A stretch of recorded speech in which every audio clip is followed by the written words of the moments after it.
A pánové, my teď vyrazíme do exotiky. Mezi oblíbené destinace Čechů patří Dubaj, místo, které se neustále rozvíjí, je daňově velmi přívětivé a taky má svá specifika, které je dobré si pohlídat.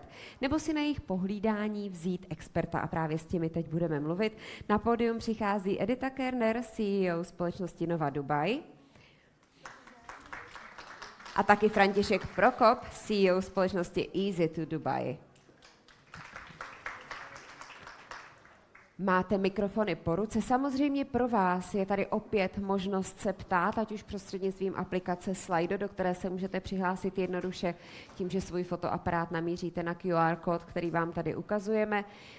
Případně se můžete přímo přihlásit a zeptat se tady v sále. No a třetí varianta je samozřejmě, že po naší diskuzi zajdete ať už za Editou Kerner nebo Františkem Prokopem a popovídáte si podrobněji o všem, co vás zajímá. Ale já začnu úplně jednoduše a řekla bych osobně, proč Dubaj? Jak jste se každý dostali k Dubaji?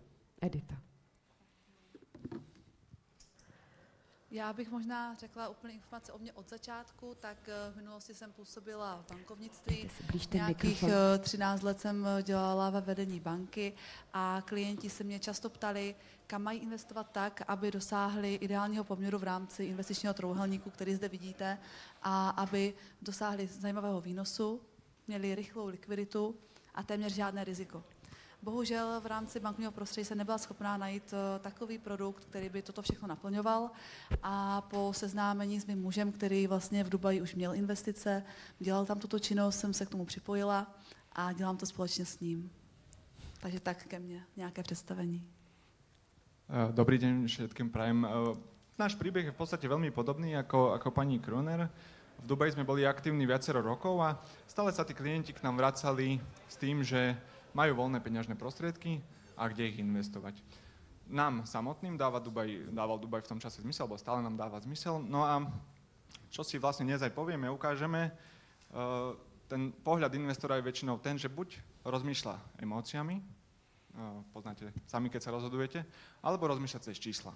A ten Dubaj v podstate je taká kombinácia oboch faktorov, že máme klientov, ktorí vieme uspokojiť aj tie emócie s Dubajom a máme aj tých, ktorým vieme uspokojiť zase tú ekonomickú alebo teda finančnú stránku klienta. Co Dubaj nabízí nebo co klienti většinou v Dubaji hledají? A co by možná hledat měli nebo očekávat? Takže za mě osobně klienti nejprve většinou hledají investici, kam budou částečně jezdit s rodinou, ale částečně to budou pronajímat.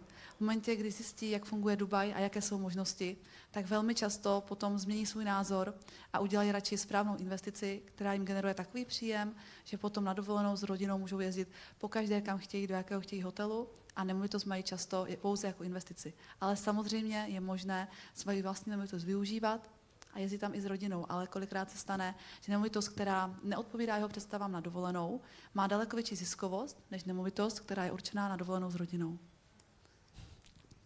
Veľa našich klientov príde do Dubaja práve za nejakou dovolenou, oddychnúť si s rodinou, a v tom čase, keď vidia aj jednak ten rozsah výstavby, ktorý v Dubaji je ten development, a vidia tie možnosti, ktoré Dubaj poskytuje, určite viete potvrdiť tí, ktorí ste už navštívili Dubaj, že je to také príjemné, veľmi čisté mesto, zorganizované mesto a také lákajúce a veľmi také, poviem až domovské. Vidia, že tie možnosti Dubaj naozaj ponúka a že je to jednoduché, priam až jednoduché, jednak sa do toho Dubaja aj dostať.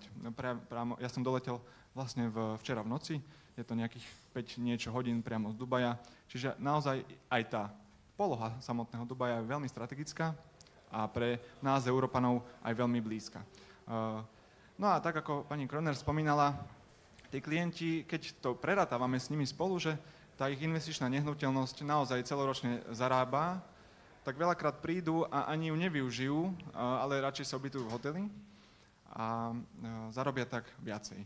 Samozrejme, ten Dubaj poskytuje, alebo developeri poskytujú tú možnosť, že klienti môžu kombinovať jednak krátkodobé alebo dlhodobé nájmy a samozrejme vedia celý čas tú svoju nehnuteľnosť využívať aj počas toho, ako ju majú na tie prenajmy.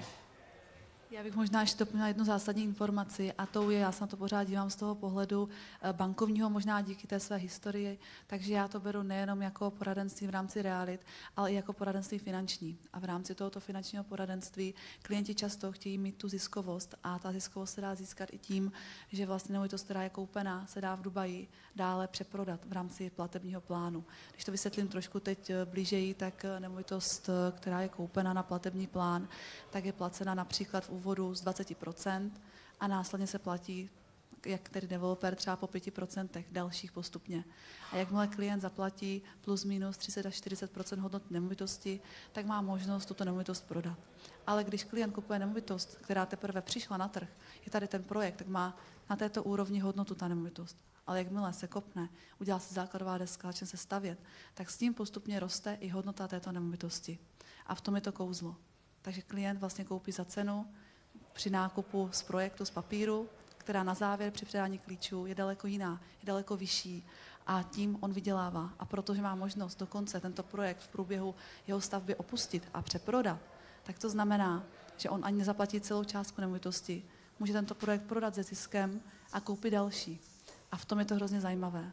Proto říkám, že je důležité si uvědomit, co chce pro sebe na bydlení, tak klient volí to, kde bude sám spokojený, kde bude chtít jezdit s rodinou, ale pokud to chce jako investici, tak se volí to, který projekt bude nejvíce takto stoupat na hodnotě, aby ho mohl popřípadě i prodat. A doplním, že vlastne takýmto systémom, ako pani Kroner spomínala, sa dokáže aj klient s menším budžetom dostať časom k zaujímavejším projektom, alebo teda k drahším projektom, lebo postupne si buduje ten svoj budžet a práve tým flipovaním, alebo prepredajom počas výstavby si dokáže zvýšiť hodnotu z toho svojho budžetu, alebo teda budžet a zase sa posunúť na lepší a lepší projekt. Já bych to ještě doplnila, že možná někteří developeři, nevím, jestli o tom víte, tak dokonce umožňují, aby byla část nemovitosti, někdy 50% zaplaceno až při dokončení nemovitosti a dokonce jsou i varianty, že se platí 2 nebo 4 roky po užívání nemovitosti poslední část splátky. Takže tím pádem, jak tady zmiňoval kolega, ta možnost dostat se k nemovitostem, které jsou třeba aktuálně mimo váš finanční rámec, je reálná, pokud víte, že peníze budete mít do budoucna nebo svými příjmy je dokážete akumulovat a nějakým způsobem zajistit, tak je i tato možnost, tudíž ta nemovitost opravdu nemusí být v budžetu, který máte teď hned dnes ke koupi, ale může to být úplně jiná částka. O jaké částky jde, pokud chci investovat do nemovitosti v Dubaji? Nemovitosti v Dubaji jsou, budete asi překvapení, od nějakých 2,8 milionů korun českých se dají sehnat. Samozřejmě nemůžete očekávat obrovské apartmány, ale jsou to menší studia, která vlastně mají třeba 30 metrů a více. Jsou to samozřejmě podle částky se odvíjí potom ta velikost toho bytu, záleží i na developerovi, záleží na lokalitě. Těch parametrů je strašně moc, ale začít můžeme už na necelých 3 milionech korun.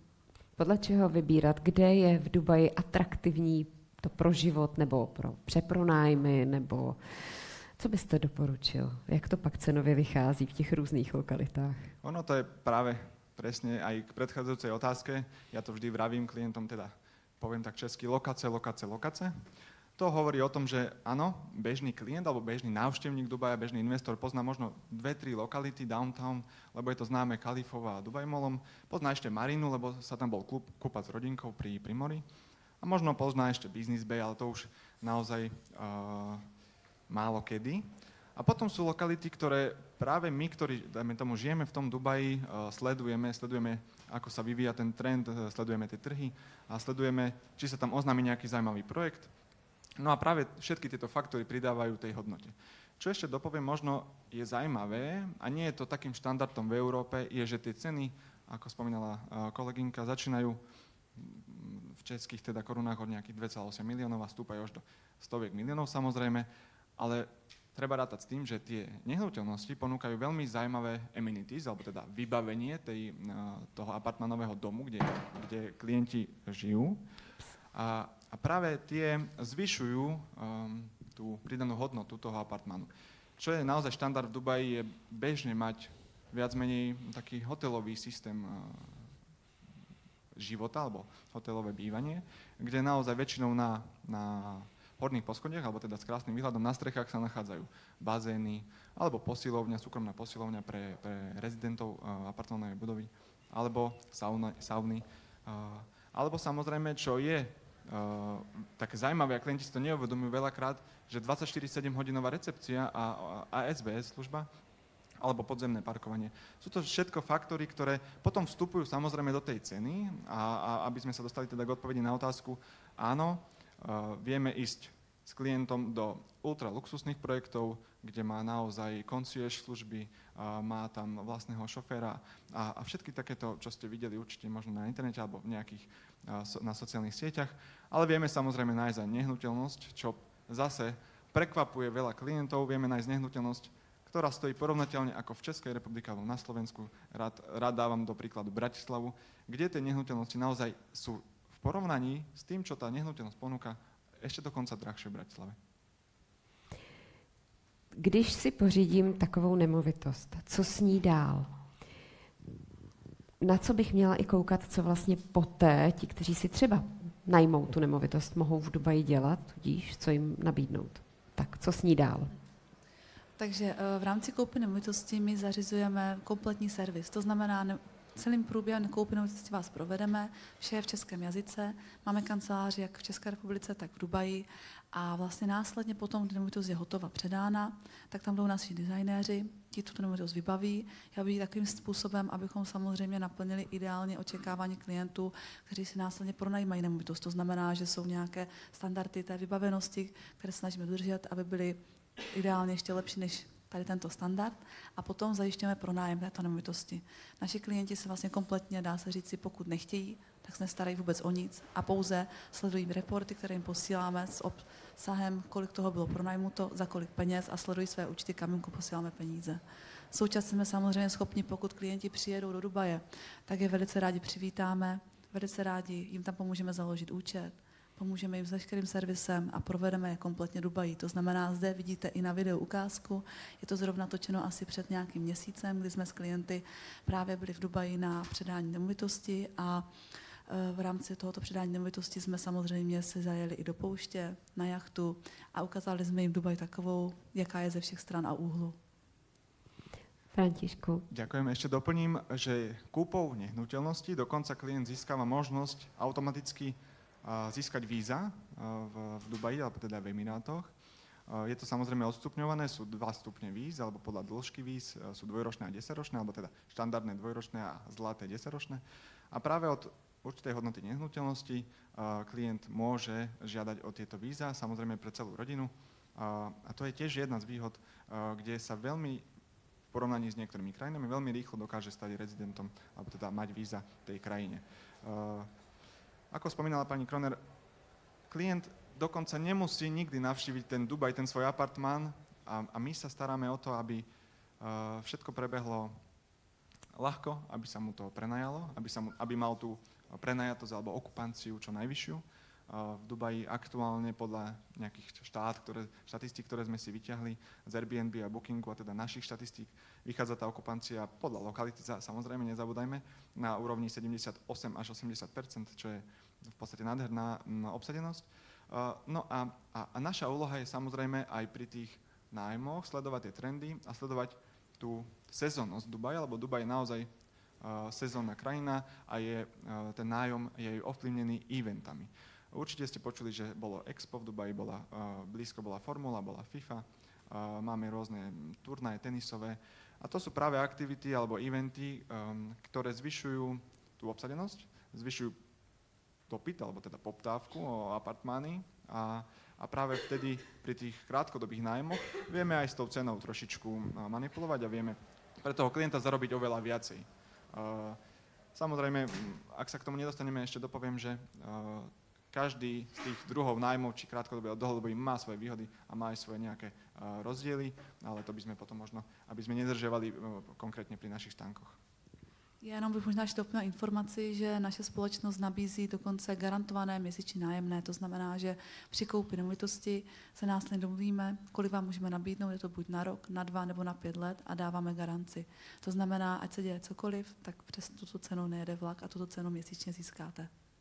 Tam hezky odpovídáte na otázku, kterou jsem chtěla dát, jak moc zkušená v takových investicích musím být, pokud chci jít do Dubaje. A nebo co všechno můžu přehodit na vás. Tak Jestli teda můžu začít, tak v rámci naší společnosti se snažíme o úplně kompletní servis, to znamená i tady s kolegou vlastně řešíme od A do Z, to znamená ten začátek je vybrání správné nemovitosti. Je velice důležité zvolit nemovitost, která bude na správném místě, koupena ve správný čas. Samozřejmě všichni chceme mít zajímavou ziskovost a chceme naplnit očekávání klienta, takže proto se snažíme i klientům pomáhat, aby ta nemovitost rostla a byla opravdu zisková. A teď se omlouvám ten zbytek té otázky. To bylo, co všechno dokážete obstarat a co všechno musím vědět a znát já, tak to jste mi, myslím, dobře odpověděla a může doplnit. Jenom jestli teda můžu doplnit, co všechno musíte vy dělat, tak v podstatě nemusíte dělat vůbec nic. My se kompletně úplně o všechno postaráme a je výhodou, že se postaráme o vše v češtině, takže nemusíte dokonce ani mluvit anglicky. Někteří klienti, jak tady zmiňoval kolega, nám tam ani nikdy neletěli a nepoletí. Veľmi správne, ako ja vravím každému, že pri každom rozhodnutí, ktoré chceme, aby bolo informované rozhodnutie, niekedy sú tie rozhodnutia impulzívne, ale tie informované, ktoré by malo byť práve toto, kde ide o nejakú investíciu vo väčšom rozsahu a na dlhšie obdobie, je veľmi dôležité získať potrebné informácie o tom trhu, o Dubaji, o nejakých lokálnych zákonoch, pravidlách. A práve na to sme tu my, tí špecialisti, ktorí žijú v tom Dubaji. A veľa mojich klientov, napríklad našich klientov, nevie ani dobre po anglicky. A práve to je niekedy bariéra, hlavne keď máme staršie ročníky klientov, to je pre nich bariéra, aby sa vôbec cítili komfortne v tom Dubaji vybavovať rôzne veci, ktoré sú samozrejme spojené s tým nákupom alebo iným životom v Dubaji. A to je tá naša pridaná hodnota, samozrejme, kde my pomôžeme klientovi a sami ho zastupujeme aj pri komunikácii s rôznymi úradmi, či už je to nejaký kataster alebo rôzne, dajme tomu DEVA, ktorý je úrad na platenie energií a tak ďalej. Čiže naozaj ten klient dokonca nemusí vedieť ani po anglicky. Mal by mať samozrejme nejaké znalosti o tom trhu, aby sa vedel rozhodnúť, ale tie mu všetky my poskytneme. A keď má čas, tak ja som veľmi rád vždy, ak tí klienti prídu prvýkrát do Dubaja, ak nikdy neboli, a spolu urobíme taký ten zážitkový Dubaj 2-3 dní, kedy spoznajú, čo ten Dubaj ponúka, čo poskytuje a samozrejme vedia sa lepšie potom rozhodnúť. Ale tady už někoho zajímají konkrétní věci. O kolik procent může vzrůst cena mezi nákupem při plánu a dokončením projektu? Samozrejme, záleží to zase od lokace, ale mali sme projekty, kde sa stala vec, že počas výstavby developer oznámil ďalší projekt veľmi blízko a to zvyšuje cenu. Alebo sa počas výstavby oznámilo, že vedľa bude nová linka metra. To zase zvyšuje cenu. Alebo ten launch projektu bol veľmi úspešný a povedzme, že sa nevypredalo všetko a znovu sa zvýšila cena tých zostatkových apartmánov. Čiže záleží samozrejme od toho, že aké faktory vstupujú počas tej výstavby do toho priebehu. Veľakrát zvyšuje cenu práve to, ak sa oznámi alebo zistí, že v okolí bude nejaká novinka, nejaký nový development, ktorý je atraktívny pre klientov a napríklad môžete si predstaviť pod tým, aby sme išli konkrétne golfové ihrisko.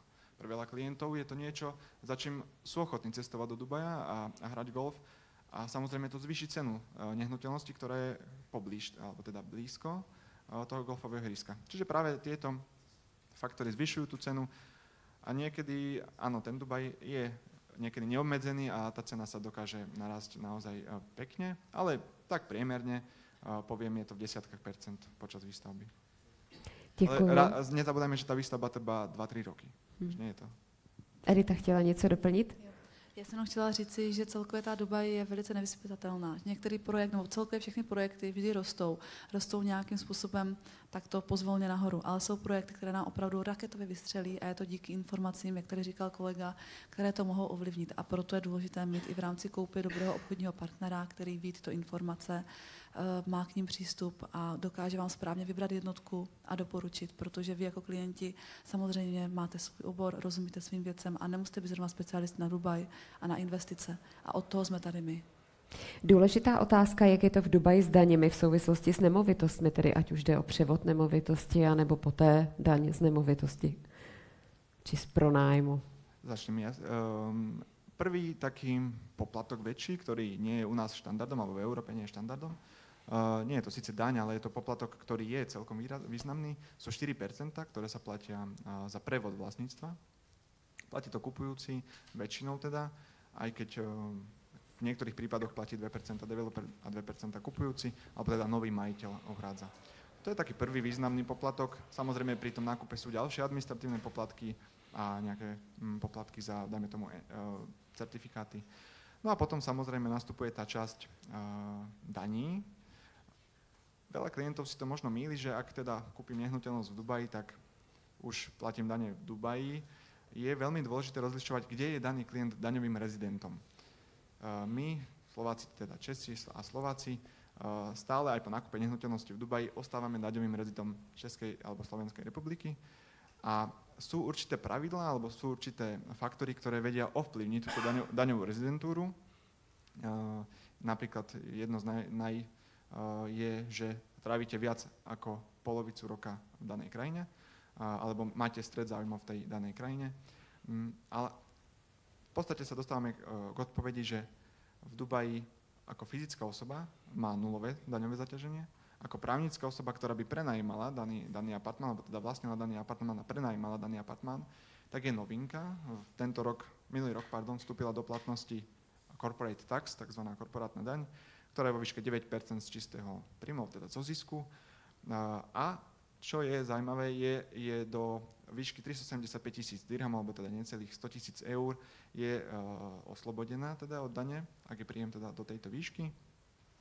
No a ako ste správne možno už niektorí navnímali, tak je to daň zo zisku a tá je veľmi jednoducho optimalizovateľná. Čiže aj s týmto my pomáhame potom klientom, či už ide o nejaké daňové poradenstvo alebo účtovné poradenstvo, aj s týmto pomáhame klientom, aby tie dane a poplatky boli čo najvýhodnejšie. A snažíme sa to vždy nastaviť ešte predtým, ako sa nakúpi nehnuteľnosť. Lebo máme klientov, ktorí sa k nám vracajú, že nešťastne, alebo teda nie nešťastne, ale kúpili nehnuteľnosť a nezistili si v podstate, že ako fungujú dane a sú potom nešťastní, že prevod na firmu stojí 4%, lebo nový kupujúci platí 4%. A tak ďalej, a tak ďalej. Potom do toho vstupujú aj rôzne parametre, ako je napríklad dedičstvo, alebo presun daného aktíva na iné pokolenie, alebo teda na deti, kde zase odporúčame nejaké naše malé triky a tipy, ako zoptimalizovať aj poplatky pri týchto prevodoch. Čiže áno, už sa dostávame do väčších detailov, ktoré možno skôr pri stánkoch by sme rozobrali, alebo na našich teda nejakých priamých stretnutiach, ale áno, Dubaj nie je už 0% krajina daňová, ale stále je veľmi, veľmi daňovo výhodná. Ale pozor musíte dávat, když kupujete jako firma, než jako fyzická osoba, pokud jsem to pochopila. Takto, nie, pozor, práve že áno, pozor, možno som to zle povedal. Ak kupujete ako fyzická osoba, tak ste daňovým rezidentom Českej alebo Slovenskej republiky a vtedy... Ale jako firma můžete tam... Tak. A vtedy vlastne musíte platiť dane ako fyzik v tej vašej krajine. Otázka, proč zrovna Dubaj a ne jiný emirát? Zajímá naše posluchače. Dubaj je jeden z nejznámějších emirátů a vlastně nejnavštěvovanějších a nejžádanějších. Současně já musím říct, že se jiným emirátům nebráním. My oblíbenými jsou i další emiráty, je to jak Abu Dhabi, tak i Ras Al Khaimah. Takže za mě, my jsme portfolio všech emirátů, tady těchto je možné s námi obrátit v rámci i dalších emirátů. Ja to vnímam tak, že ten Dubaj je taký ekonomický hub. Ak ste niektorí navštívili Emiráty, tak potvrdíte, že Abu Dhabi, hlavný emirát, je taký kľudnejší, možno konzervatívnejší emirát. A potom sú obľúbené ešte, dajme tomu, severnejšie emiráty ako Ras Al Khaimah, kde ten development nie je až taký rozšírený. Ale ak by sme sa vrátili k Dubaju, tak tie čísla hovoria jasne. Ja vždy rád sa opieram o čísla, aj keď tie emócie predávajú. Dubaj má, alebo teda v marci 2024, minulý mesiac bol potvrdené cca 3,7 milióna obyvateľov. A ja v podstate sa na to pozerám tak, že naši klienti sú podnikatelia. Sú to ľudia, ktorí rozmýšľajú podnikateľsky. A práve títo obyvatelia sú v nejakom vekovom rozhraní od 25 alebo teda 70% z nich je od 25 do 45 rokov a dobre vieme, že tento produktívny vek je ten, kde je tá najvyššia kúpna sila, kde je tá najvyššia, poviem, nejaká aktivita, kde klienti míňajú peniaze a najviac zarábajú. Čiže naozaj ten Dubaj je taký ekonomický hub a práve aj tieto čísla na to ukazujú. A je to jedno, či ten náš klient, podnikateľ, má nejaké podnikanie v službách alebo nejaké produkty, ktoré predáva. V tom Dubaji sa dá veľmi pekne začať a zastabilizovať a potom sa ďalej rozširovať do ďalších emirátov. Čiže áno, môžeme to poňať ten uhol aj tak, že začneme v Dubaji, no a kľudne rozširujeme to portfólio aj do ďalších emirátov, ale ten Dubaj dáva zmysel z toho pohľadu, že je taký najaktívnejší z tých emirátov a taký najuvoľnenejší. Dokonca Marínu ja prezývam ako európske centrum, lebo ak ste boli teda v nejakom poslednom čase v Maríne, tak málo kedy stretnete domácich Emiráťanov, alebo teda naozaj je to minorita, už nejakých 300,000 Emiráťanov, alebo teda lokálnych obyvateľov. A v Maríne skôr stretnete európskych klientov, nás, Čechov, Slovákov, ktorí využívajú priamo aj tie prevádzky. Máme tam naozaj v poslednom čase sa rozšírili aj tie prevádzky vlastnené Slovákmi a Čechmi. Tá komunita, ja si pamätám, že tá komunita bola malinká, keď aj navštívite nejakú facebookovú stránku Česko a slovenská komunita v Dubaji alebo také rôzne sociálne siete, tak sú to stovky a možno aj tisíce ľudí, ktorí žijú v tom Dubaji a práve to je vizitka toho Dubaja, že je správne miesto pre tých českých, slovenských alebo európskych podnikateľov a ľudí. Nám už se velmi krátí čas a mám tedy ještě 3 otázky, 2 spojím do jedné, poprosím o velmi stručnou odpověď. Jak řeší problém pitné vody při tak rychlém růstu populace a jaká jsou legislativní, politická situace a zda jsou zde nějaké hrozby na nemovitostním trhu? Takže pitná voda a legislativní a politická situace či nějaké hrozby na nemovitostním trhu? Pitná voda z kohútika neodporúča sa, ale samozrejme sú, asi to poznáte, sú také tie automaty, ktoré vedia filtrovať vodu z kohútika, alebo teda vodu z vodovodu. Ale ako keď ste boli niekedy v nejakej dovolenkovej destinácii, kde nie je pitná voda z kohútikov, tak samozrejme je veľmi dostupná v supermarketoch, potravinách, alebo teda obchodoch, kde sa nakupuje. A k tým hrozbám, ja si myslím, že aktuálne väčšie hrozby máme v Európe, aj keď teda dúfam, že nie. A tá politická stabilita v Dubaji je veľmi, veľmi pevná. Ako keby musím to skrátiť, ale aby tá myšlienka bola dopovedaná, je, že ten rozvoj a ten turistický ruch a ten ekonomický hub sa všetko pod riadením hlavného šejka v Dubaji. Je to jeho priorita, takže sa dá čekať, že... Smeruje sa k rozvíjaniu toho Dubaja. Nesmeruje to k tomu, aby zastavil príliv európskeho kapitálu, európskych podnikateľov. Práve on smeruje k tomu, aby rozšíril ten Dubaj pre nás, aby to bolo dostupnejšie, aby to bolo zaujímavejšie. Já jenom, jestli můžu k té bezpečnosti, tak za mě osobně mám i malé děti a tak dále. Když jsem v Dubaji, tak se cítím naprosto bezpečně. Když tam jdu v metru, tak tam nechám kabelku otevřenou s peněženkou, s telefonem, ze vším. To je jako ta bezpečnost, myslím tím lidská, taková ta bezpečnost. A potom přijedu do Česka, tady někam jdu a nechám kabelku na vozíku a pak si řeknu, když ho nevím, musím schovat, jsem tady v Česku, všechno mi vemou, takže za mě osobně ta bezpečnost je tam úplně někde jinde. A oni jsou tam úplně jiné tresty za to, pokud někdo něco ukradne, než máme tady a on si to sakra někdo rozmyslí. Jaká je minimální hodnota nemovitosti pro získání víza? Úplně poslední otázka. Pro získanie dvojročných, alebo teda tých prvých, je 500,000 dirhamov, to je cca 120,000 eur. A pri Gold víza 10-ročných je to 2 milióny dirhamov, to je cca 500,000 eur. Děkuju Františku Prokopovi i Editě Kerner. Všechny další otázky vám rádi odpoví osobně na svém stánku, takže neváhejte vyrazit za Easy to Buy nebo Nova Dubai. Všechno vám odpoví, já vám děkuju.